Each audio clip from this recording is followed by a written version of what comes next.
As I walked into this beautiful office, I saw a lot of people working away at their desks and focused and concentrated. This amazing business that has been created. We are at Petrochem. Petrochem was set up many years ago, and we will talk to the founder. What is the DNA?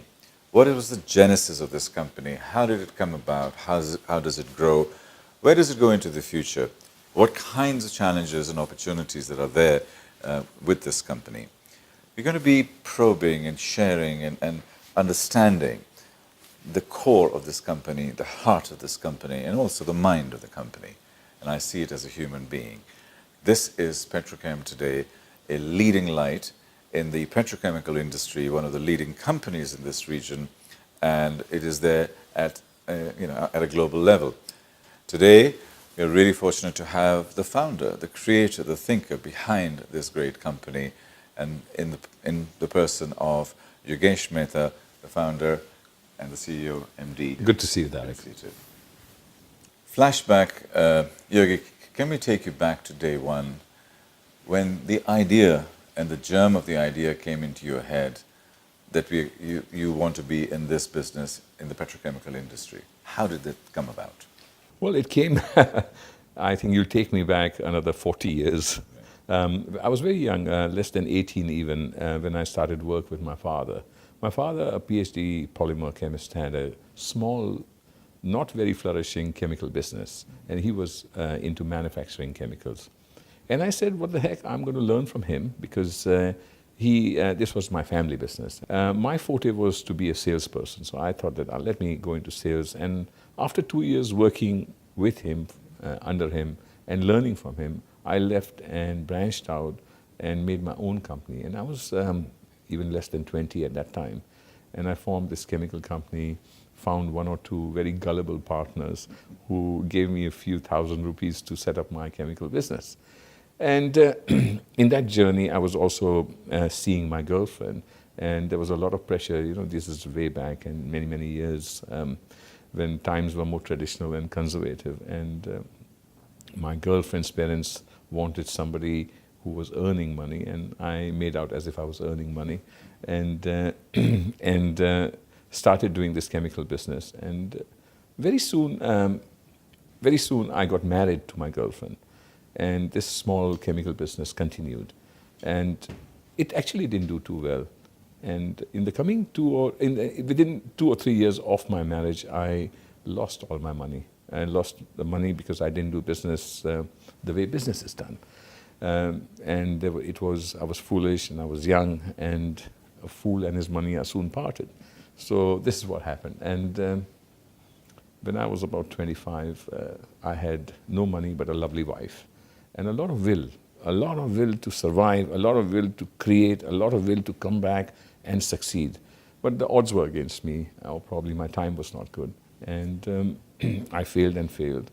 By this time, my son, Rohan, was born.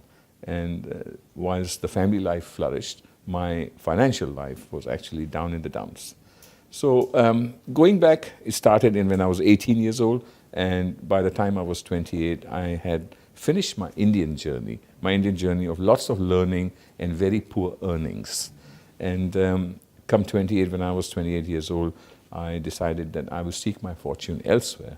And my friend who lived in Dubai at that time invited me and said, come to Dubai, I have an empty apartment and empty pockets, but you can stay with me and let's try your luck in Dubai. So I came to Dubai on a hope and a prayer, and I think found my fortune in a few years. Yogi, what are the core values of your company? Love, respect, and integrity. What does that mean to you, really? It means it describes the DNA of Petrochem. When you tell your customers love, respect, and integrity, how do they visualize that in your day-to-day interaction? When we say those words to our customer, they think that we are a very emotionally strong, committed company. What are your views on innovation? Need of the hour. Every hour? Every minute, I would think. What are your thoughts on disruptive innovation? It's a fashionable word with no real consequence or meaning.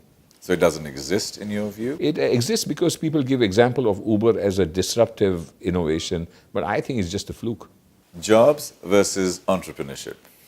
Entrepreneurship. Why not a job? A job is not for me, so I never think like that. What about the millions of people who are not as gifted as you are? Have a job that makes you an entrepreneur. What are the most important ingredients in success? Good luck, hard work, and happy family life. What about passion? Life without passion is useless, almost animal-like. You went back to business school, you are a Harvard graduate. What did that do to you and how did that change your life? I went to Harvard Business School because of a midlife crisis. I thought I'd achieved everything but education. So I went back to HBS for education. Has that served you well? Having gone to HBS, I found myself.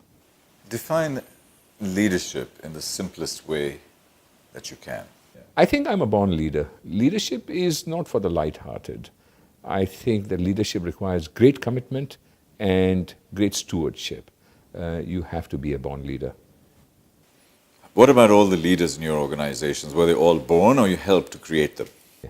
I think there are leaders all around in this company.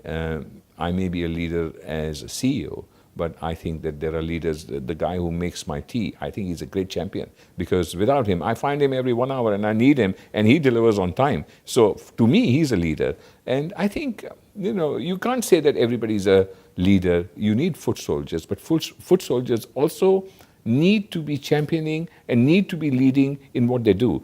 So I think that leaders are not just very senior people who are leading from the front. I think there are leaders who are champions, and these champions don't have to have the word leader on their chest as a medal. But I think that this company, Petrochem, has a few leaders, and they have a few foot soldiers. But those foot soldiers are also leaders. Which leaders in today's world do you admire most, and why?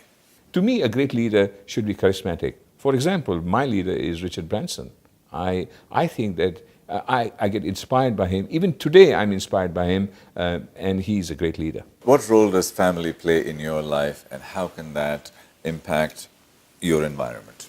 The role my family plays is of anchoring. I get anchored every time. I'm actually made to look very little and foolish in front of my family on a daily basis. So they keep me honest, they keep me humble, and they keep me loved.